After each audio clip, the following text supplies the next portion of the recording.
चारू घाट काहे के ए पापा धिया जनमवनी काहे के खोजिले दामाद जवाब लो का गावेला माथावा मिसे के बेटी पोखरा खोनानी सभावा बैठे के चारू घाट जंघिया बैठे के बेटी धिया जनमवनी पौआ पाखरे के दामाद फिर लोग कहे का कहे के जरावेले आधिया धीरातिया के रोवेले भीनु सारे के जे रोवेले दिन दुपहरिया के जे हसेली ठाठाई है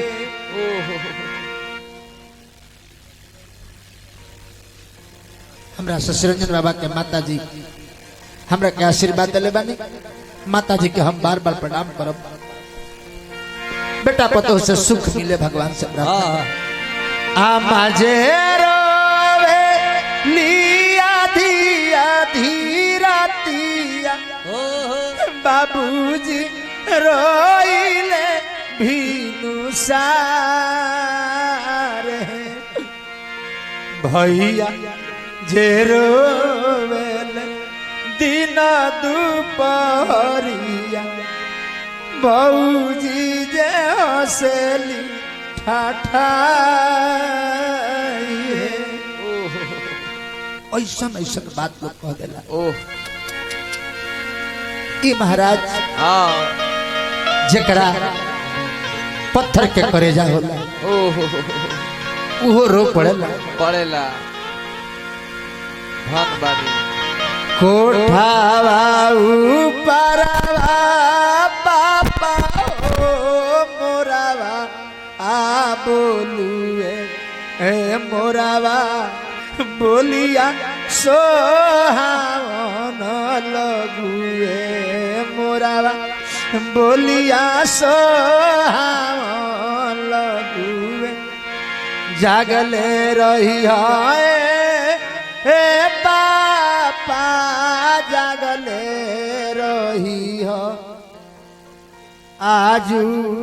माड़ावा चोरिया होई है आजू माड़ावा चोरिया हुई है। श्री अशोक चौबे जी एक कन्यादान में बहुत बहुत रुपए दान करी हार्दिक अभिनंदन। चोरावा के नामा बताई तू हो बेटी कौन चोरावा चोरिया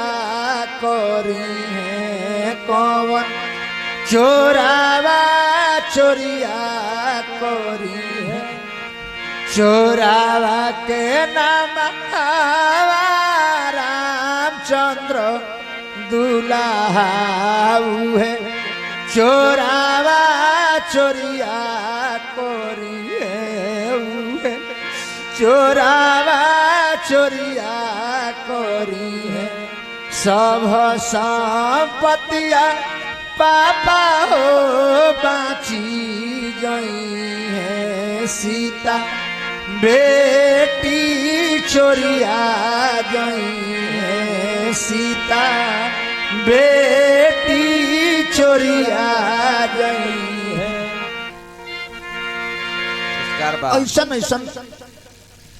हारमोनिया बाबा बाबा श्री राकेश चौबे जी बहुत बहुत दान करने हार्दिक अभिनंदन करब।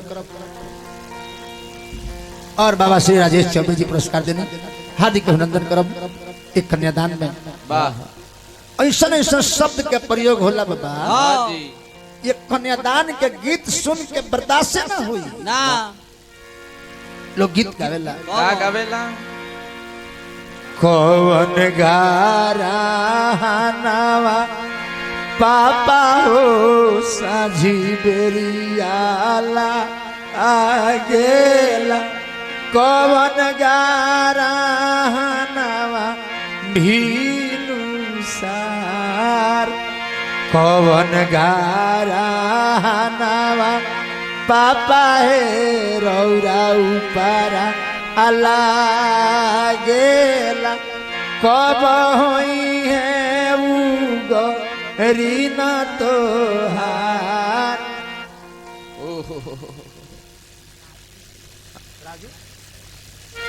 बाबा श्री राजू दुबे जी हाँ जी बहुत बहुत आशीर्वाद देने हार्दिक अभिनंदन। वाह चंद्रगारा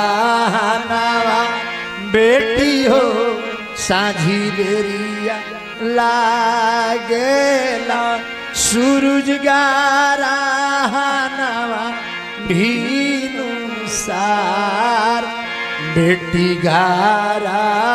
नवा बेटी हो मोरा ऊपराला आगेला, आजू होई है उगो रीना हमार। जांघे बैठल बाड़ी भाई क्यों नजर गई, आंख से आंसू गिरे लागल।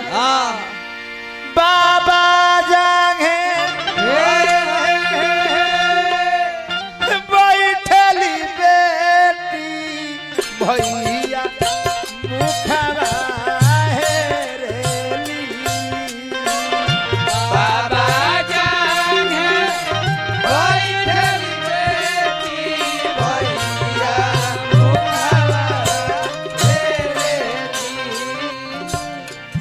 हेराते हेराते हो बेटी के नैना धरला लोरावा,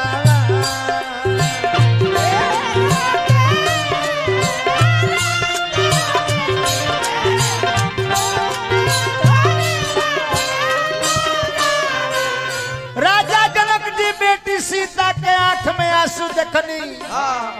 पूछे लगने की बेटी बेटी काहे रोत काहे किया तोहरा घटल हो बेटिया धन सोनावा, किया तोहरा घटल बेटिया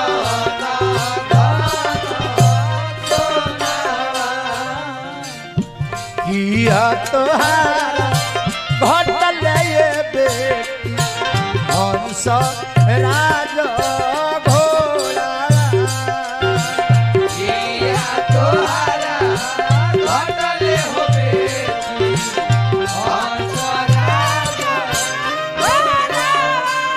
जानकी मैया कहले कि बाबूजी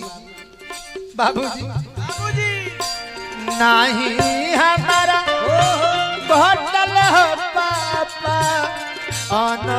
धन सोना, नहीं हमारा घटल हो बाबा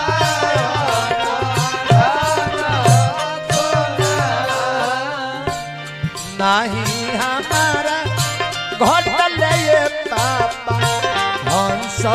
राज घोड़ा,